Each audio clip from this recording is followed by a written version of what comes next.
की संपत्ति अल्लाह की संपत्ति है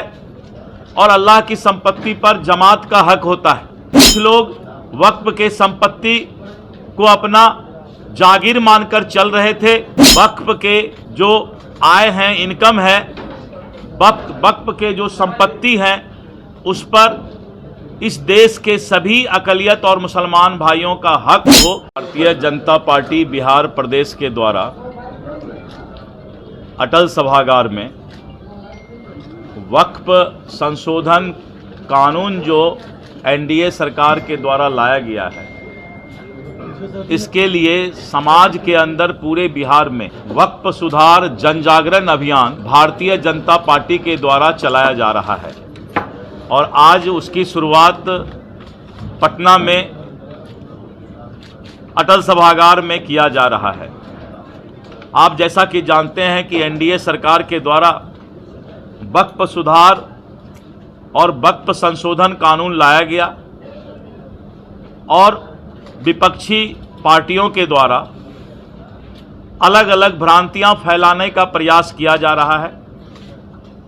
और इसको धर्म के आधार पर बांटने का प्रयास किया जा रहा है। भ्रम का जाल फैलाया जा रहा है,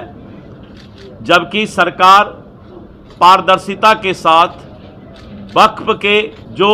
आय हैं, इनकम है, वक्फ के जो संपत्ति हैं, उस पर इस देश के सभी अक़लियत और मुसलमान भाइयों का हक हो, इस बात की चिंता करने का प्रयास किया है।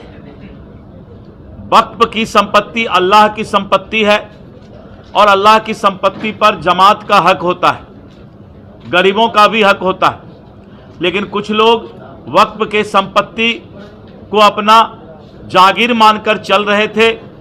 और सच्चर कमेटी के रिपोर्ट में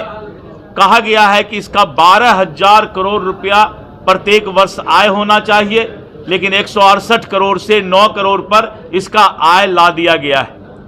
इसीलिए एनडीए सरकार ने वक्फ के संपत्ति में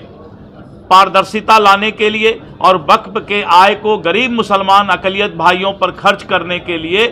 पारदर्शिता कानून और संशोधन लाने का काम किया है। इसके लिए समाज के अंदर कोई भ्रम नहीं फैलाए, भ्रांतियां नहीं फैले, तो भाजपा भारतीय जनता पार्टी जो है,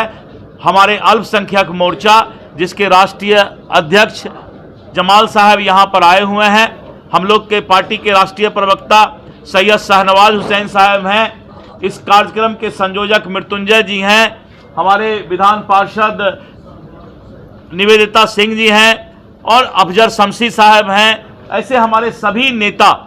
मंच पर जो बैठे हुए हैं, इनकी जिम्मेवारी दी गई है कि पूरे बिहार के अंदर